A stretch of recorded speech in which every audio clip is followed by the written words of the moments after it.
We are back with our special election coverage tonight, and 10 News anchor Abby Coleman joins us from the newsroom with two very respected local political analysts here in our area. Abby? Rachel, thank you so much. Before I introduce you to our panel today, I want to take a quick look at some of the political ads that have come out in the wake of the Jay Jones texting controversy. Jay Jones confirmed that he hoped an opponent's children could die to advance his political agenda. Can you trust Jay Jones to protect your children? I'm Jason Yarez, candidate for Attorney General. I sponsor this ad. The Washington Post confirms Jay Jones sent texts that imagined shooting the Republican Speaker of the House.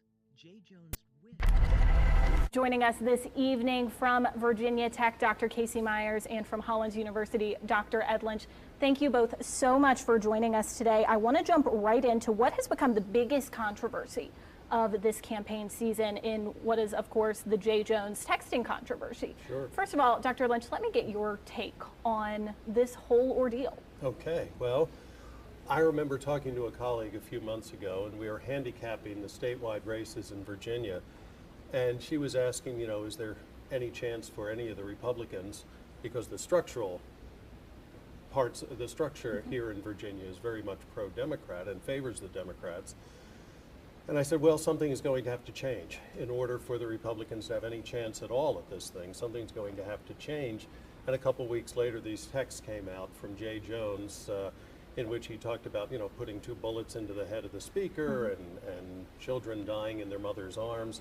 And of course, we have to remember that that also came out very, very soon after the assassination of Charlie Kirk, when there was already been a lot of national conversation about violence, violent talk, about violence in politics, about politicians using violent images. Jay Jones is not the first to do that, but the timing of that could not have been any worse for him.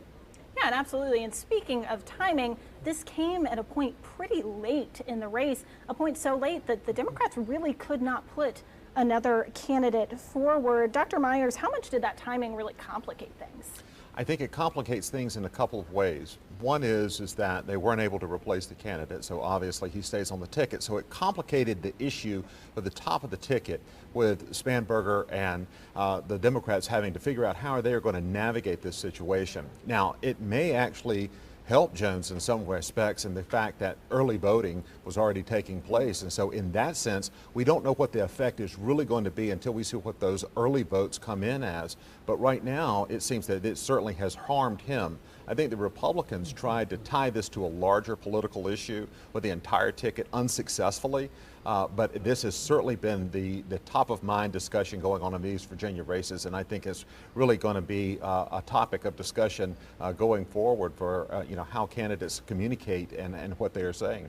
And springboarding off of this, Dr. Lynch, how do you think each party has responded to this controversy? Because it has come up in every debate that we've seen. It has, and the Democrats wisely tried to minimize it, pointed out that the texts were, you know, a couple years old, and that we all say things that we regret from time to time. Spanberger, in her debate, quite literally tried to ignore it altogether. I mean, staring straight ahead while Sears was trying to press her on this very issue.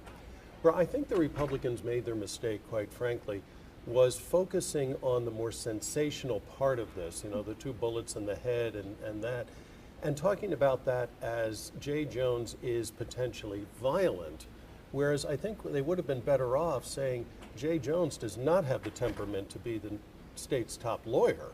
I mean, whether or not it's violent, somebody who can go off the edge that much, and that obviously, in talking about a political opponent, putting that person in charge of law enforcement in the Commonwealth of Virginia is a bad idea. I would have focused more on that if I were a Republican running against him.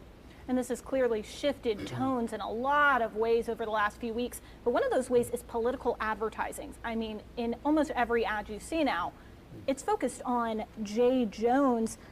How do you think these texts have really influenced the messaging in these last few weeks, Dr. Myers? Well, it certainly has been the top of mind narrative within the Attorney General's race. And I think what the Republicans were trying to do is to make that narrative broader and to the entire race against the Democrats, unsuccessfully, as I said earlier. But one of the things that we see with Jones is this has become an issue around his temperament. It has become an issue around his character, and one of which is made perhaps a split ticket. Now, that's another aspect of this as well, and we even see, some people maybe not voting in the Attorney General's race, leaving that blank, or voting for the Republican and then voting Democratic at the top of the ticket. So again, does that really play out in the Election Day results? I mean, that remains to be seen as we look at these results going in, but certainly some people clearly are doing that because we see this tighter race at the Attorney General level.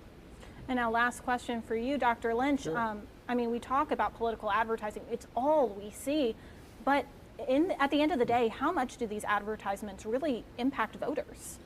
That's really hard to say in this day and age because we don't know how many people are watching television. We don't know how many people are listening to the radio. Or is it more effective on a streaming service than it is on commercial television? More effective on talk radio than it is on, say, ads on Pandora or something like this?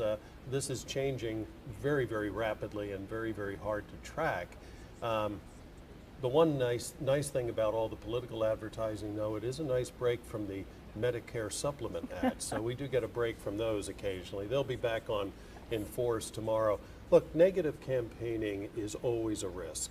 Negative campaigning will sometimes work. It doesn't have a whole lot to say, him or herself, about their plans for the next 4 years, no matter what office they're running for. And that really is the big risk with negative campaigning. Well, I want to thank you both so much for joining us. We'll hear more from you in our next hour. For now, we hand things back over to 10 News anchor John Carlin for a look at Virginia's economy.